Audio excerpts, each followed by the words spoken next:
नमस्कार, मी गणेश मिरगोले आज तुम्हाला घेऊन जात आहे अक्कलकोट श्री स्वामींच्या दर्शनाला. अरे अरे असं नाही रे, पहिल्यापासून बघा. मी, ताई आणि पत्नी चेंबूरवरून स्लीपर कोचने निघालो. पायावर पाय आणि डोळ्यांवर झोपेची साय ठेवून मस्त ताणून दिली. पहाटे मोकळं होऊन परत बंदिस्त खिडक्यातून मोकळ्या खिडक्यांचा प्रवास बघत अक्कलकोट येथे पोचलो. आम्ही पहिल्यांदा जाणं असल्याने जणू स्वामींनी मदतीसाठी ललिताताईचं कुटुंब पाठवून दिलं होतं. इच्छापूर्तीच्या आधी स्वप्नपूर्तीमध्ये पुरता फ्रेश झालो.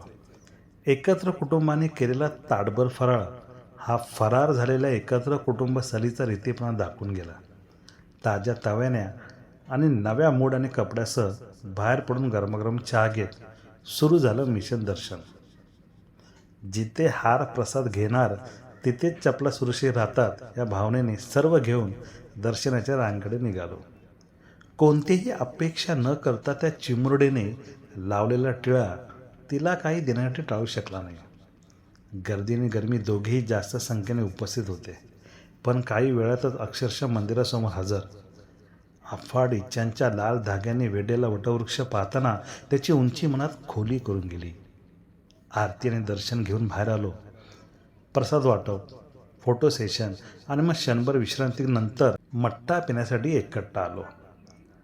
प्रसादालयातील गर्दी बघून पोट भरलं. सामर्थ्याने समर्थ आजूबाजूला बघून आयुष्याचा अर्थ समजला. ऑटोमध्ये आटापिटा करून बसत परमभक्त चोळप्पा यांचं घर गाठलं. स्वामीची समाधी बघितली. पुन्हा फ्रेश होऊन परतीच्या प्रवासात निघालो. हिरवी पिवळी फुलं बघत आम्ही लाल पिवळ्या ऑटोने आधी सोलापूर गाठलं. तिथून पुणे जाणारी प्रायव्हेट बस पकडली. सूर्याने आम्हाला आता घरी जायची घाई होती. वाटेत पेरू खाऊन आमच्या मैनेने मैरे खांदोपे फांद्या डाल्या. वाटेत आदरणीय श्री शरद पवार साहेबांचं भाषण ऐकण्याची गर्दी बघून त्यांनी माझं भाषण ऐकलंय याचा ओघात आनंद झाला.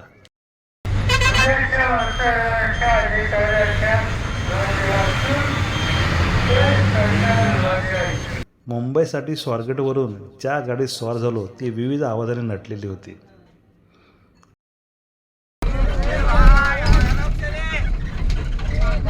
गुड नाईटला अक्का ऑलआउट करत पोहोचलो घरी. तिकीट हॉटेल बुक करून देणारं कुटुंब, रिक्षा बस पकडून देणारी माणसं आणि रात्री ऑटोने भेटल्याने घरी चालत येत असताना सोबत असणारी काही माणसं जणू स्वामींनीच पाठवली होती असं वाटत होतं. श्री स्वामी समर्थ.